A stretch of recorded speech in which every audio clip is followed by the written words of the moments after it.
नमस्कार दोस्तों, crime story channel पर मैं राजेश आपका स्वागत करता हूं।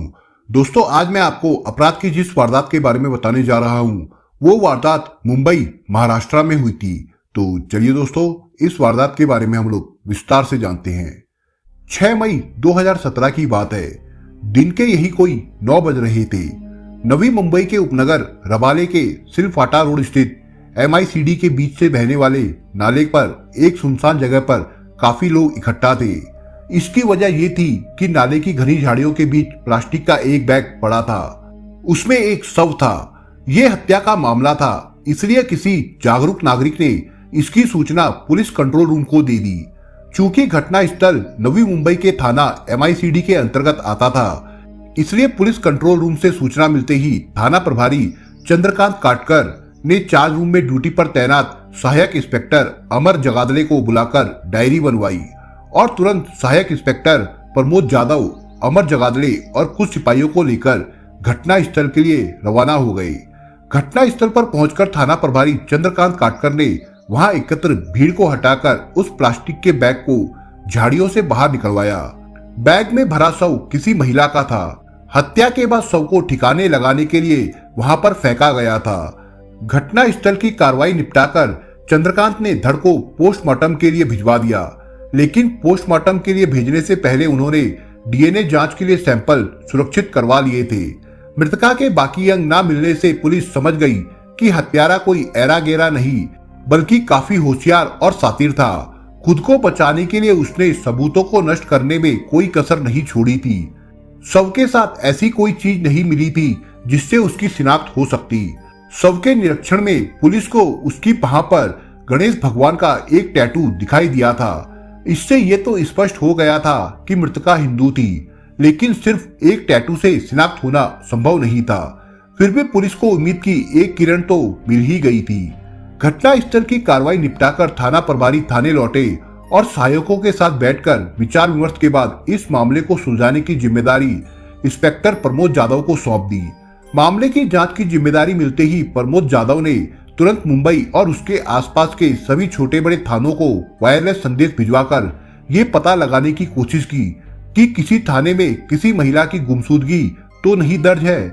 इसी के साथ उन्होंने मृतका की बाजू पर बने गणेश भगवान के टैटू को हाईलाइट करते हुए महानगर के सभी प्रमुख दैनिक अखबारों में फोटो छपवाकर उस धड़ की शिनाख्त की अपील की। अखबार में छपी इस अपील का पुलिस को फायदा ये मिला कि धड़ की शिनाख्त हो गई। वो धड़ प्रियंका गुरव का था। उसकी गुमशुदगी मुंबई के पॉश इलाके के थाना वर्ली में दर्ज थी। थाने के डोंबिवली कल्याण की रहने वाली कविता दूधे और उनके भाई गणेश दूधे ने उस शव को अपनी छोटी बहन प्रियंका का शव बताया था।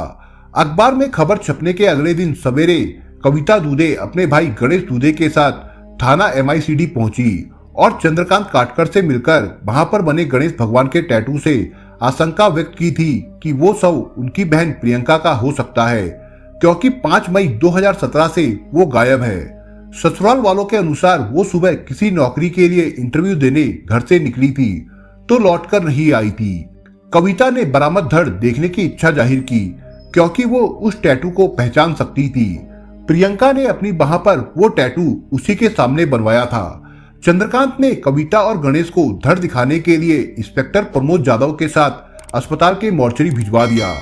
धड़ देखते ही कविता और गणेश फूट फूट कर रो पड़े थे। इससे साफ हो गया था कि वो धड़ प्रियंका का ही था। इस तरह शव की शिनाख्त हो गई तो जांच आगे बढ़ाने का रास्ता मिल गया।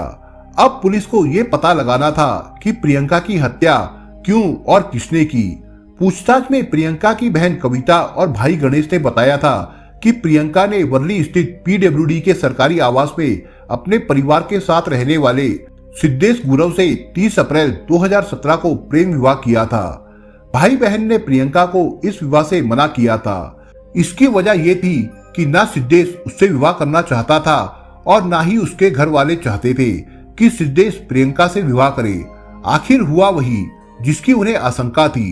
प्रियंका के हाथों की मेहंदी का रंग फीका होता उससे पहले ही उसकी जिंदगी का रंग फीका हो गया।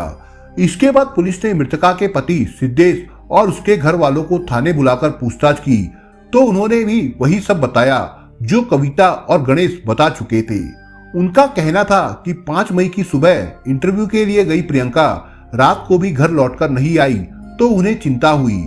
सभी पूरी रात उसकी तलाश करते रहे। जब कहीं से भी उसके बारे में कोई जानकारी नहीं मिली तो उन्होंने अगले दिन यानी 6 मई को थाना वर्ली में उसकी गुमशुदगी दर्ज करा दी थी। थाना MICD पुलिस तो इस मामले की जांच कर ही रही थी। क्राइम ब्रांच के सीनियर इंस्पेक्टर जगदीश कुलकर्णी भी इस मामले की जांच कर रहे थे। प्रियंका की ससुराल वालों ने जो बयान दिया था उसमें उन्हें दाल में कुछ काला नजर आ रहा था। जब उन्होंने प्रियंका के मोबाइल नंबर की कॉल डिटेल्स और लोकेशन निकलवाई तो उन्हें पूरी दाल ही काली नजर आई। ससुराल वालों ने जिस दिन प्रियंका के बाहर जाने की बात बताई थी, मोबाइल फोन की लोकेशन के अनुसार उस दिन पूरे दिन प्रियंका घर पर ही थी। वो घर से बाहर गई ही नहीं थी। इसके अलावा किसी संपन्न परिवार की बहू विवाह के मात्र 5 दिनों बाद ही नौकरी के लिए किसी कंपनी में इंटरव्यू देने जाएगी, ये भी विश्वास करने वाली बात नहीं थी। उस समय तो वो पति के साथ खुशियां मनाएगी। मामला संदिग्ध लग रहा था, लेकिन परिवार सम्मानित था, इसलिए उन पर हाथ डालने से पहले इंस्पेक्टर जगदीश कुलकर्णी ने अधिकारियों से राय ली। अधिकारियों ने आदेश दे दिया तो वो प्रियंका के पति सिद्धेश, ससुर मनोहर गुरव और मां माधुरी गुरव को क्राइम ब्रांच के ऑफिस ले आए। सभी से अलग अलग पूछताछ की गई तो आखिर में प्रियंका की हत्या का खुलासा हो गया। पता चला कि इन्हीं लोगों ने प्रियंका की हत्या की थी। इस पूछताछ में प्रियंका की हत्या से लेकर उसके शव को ठिकाने लगाने तक की जो कहानी प्रकाश में आई वो कुछ इस प्रकार से थी। 25 साल के सिद्धेश गुरव का परिवार मुंबई से सटे थाने के उपनगर कल्याण में रहता था। उसके पिता का नाम मनोहर गुरव और मां का नाम माधुरी गुरव था। परिवार छोटा और सुखी था। मनोहर गुरव सरकारी नौकरी में थे। रहने के लिए सरकारी आवास मिला था। सिद्धेश गुरव उनका इकलौता बेटा था जिसे पढ़ा लिखा कर वो CA बनाना चाहते थे। सिद्धेश पढ़ाई लिखाई में तो ठीक ठाक था ही, महत्वाकांक्षी भी था। वो CA तो नहीं बन सका, लेकिन पढ़ाई पूरी होते ही उसे मुंबई के विक्रोली स्थित TCS कंपनी में अच्छी नौकरी मिल गई थी। बेटे को नौकरी मिलते ही मनोहर का भी प्रमोशन हो गया था। इसके बाद उन्हें रहने के लिए मुंबई के वर्ली स्थित PWD कॉलोनी में बढ़िया सरकारी आवास मिल गया। इसके बाद वो अपना पुराना घर छोड़कर वर्ली स्थित सरकारी आवास में रहने आ गए। 22 साल की प्रियंका सिद्धेश के साथ ही पढ़ती थी। खूबसूरत प्रियंका की पहले सिद्धेश से दोस्ती हुई, उसके बाद दोनों में प्यार हो गया। आकर्षक शकल सूरत और शांत स्वभाव का सिद्धेश प्रियंका को भी भा गया था। ऐसा ही कुछ सिद्धेश के साथ भी हुआ था। प्रियंका अपनी बड़ी बहन कविता दूधे, भाई गणेश दूधे और बूढ़ी माँ के साथ कल्याण के उपनगर दीवा गांव में रहती थी। पिता की बहुत पहले मौत हो चुकी थी। माँ ने किसी तरह दोनों बेटियों और बेटे को पाल पोसकर बड़ा किया था। कविता सयानी हुई तो माँ की सारी जिम्मेदारी उसने अपने कंधों पर ले ली। उसने प्रियंका और भाई को पढ़ाया, जबकि वो खुद ज्यादा पढ़ लिख नहीं पाई थी, लेकिन वो प्रियंका और गणेश को पढ़ा लिखाकर उन्हें अच्छी जिंदगी देने का सपना जरूर देख रही थी। प्रियंका और सिद्धेश की प्रेम कहानी की शुरुआत 3 साल पहले सन 2014 में हुई थी। उस समय डोंबिवली कॉलेज में दोनों एक साथ पढ़ रहे थे। दोनों में प्यार हुआ तो साथ साथ जीने मरने की कस्में भी खाई गई। इसके बाद दोनों में शारीरिक संबंध भी बन गए। लेकिन जब सिद्धेश को नौकरी मिल गई और उसके पिता का प्रमोशन हो गया तो वो परिवार के साथ वर्ली रहने चला गया। इसके बाद कुछ दिनों तक तो वो प्रियंका से मिलता रहा और शादी करने की बात करता रहा, लेकिन धीरे धीरे उसने प्रियंका से मिलना जुलना कम कर दिया। इसके बाद वो सिर्फ फोन पर ही प्रियंका से बातें करके रह जाता था। प्रियंका जब भी उससे मिलने की बात करती तो वो कोई ना कोई बहाना बनाकर टाल देता था। वो शादी की बात करती तो कहता कि अभी शादी की इतनी जल्दी क्या है, जब समय आएगा शादी भी कर लेंगे। अचानक प्रियंका को जो जानकारी मिली उससे उसका सारा अस्तित्व ही हिल गया। उसे कहीं से पता चला कि सिद्धेश के जीवन में कोई और लड़की आ गई है जिसमें उसके माँ बाप की भी सहमति है। इससे वो परेशान हो उठी। जब इस बात की जानकारी उसके घर वालों को हुई तो उन्होंने उसे समझाया कि ऐसे में उसका सिद्धेश से विवाह करना ठीक नहीं है, लेकिन प्रियंका ने तो ठान लिया था कि वो शादी सिद्धेश से ही करेगी, क्योंकि वो मर्यादाओं की सीमाएं तोड़ चुकी थी। इसलिए उसने अपने घर वालों की बात भी नहीं मानी। निश्चय करके एक दिन प्रियंका सिद्धेश से मिली और शादी के बारे में पूछा। सिद्धेश ने ये कहकर टालना चाहा कि वो उसके माँ बाप को पसंद नहीं है, इसलिए वो उससे शादी नहीं कर सकता। इस पर प्रियंका ने कहा, मुझे तुम्हारे माँ बाप पसंद नहीं करते तो ना करे, तुम तो मुझे पसंद करते हो, शादी के बाद हम माँ बाप को राजी कर लेंगे। प्रियंका की इस बात का सिद्धेश के पास कोई जवाब नहीं था। कुछ देर तक चुप बैठा वो सोचता रहा। उसके बाद बोला, मैं मजबूर हूँ, मैं अपने माँ बाप के खिलाफ नहीं जा सकता, तुम मुझे भूल जाओ। तुम मुझे भूल सकते हो लेकिन मैं तुम्हें नहीं भूल सकती। तुमने मुझे खिलौना समझ रखा है क्या कि जब तक मन में आया खेला और जब मन भर गया तो फेंक दिया। शादी का वादा करके मेरे मन और तन से खेलते रहे। देखा जाए तो एक तरह से मेरा यौन शोषण करते रहे। अब तुम्हें कोई दूसरी लड़की मिल गई है तो मुझसे पीछा छुड़ा रहे हो। अगर तुमने शादी नहीं की तो मैं तुम्हारे खिलाफ शादी का झांसा देकर यौन शोषण का मुकदमा दर्ज कराऊंगी। प्रियंका की इस धमकी से सिद्धेश और उसके घर वाले घबरा गए। समाज और नाते रिश्तेदारों में बदनामी से बचने के लिए सिद्धेश ने प्रियंका से शादी कर ली। इसमें घर वालों ने भी रजामंदी दे दी। इस तरह सिद्धेश और प्रियंका ने प्रेम विवाह कर लिया था। सिद्धेश ने विवाह तो कर लिया लेकिन ये एक तरह की जबरदस्ती की शादी थी, इसलिए प्रियंका को ससुराल में जो प्यार और सम्मान मिलना चाहिए था वो नहीं मिला। सम्मान देने की कौन कहे, उसके पति और सास ससुर तो किसी तरह उससे पीछा छुड़ाने की सोच रहे थे।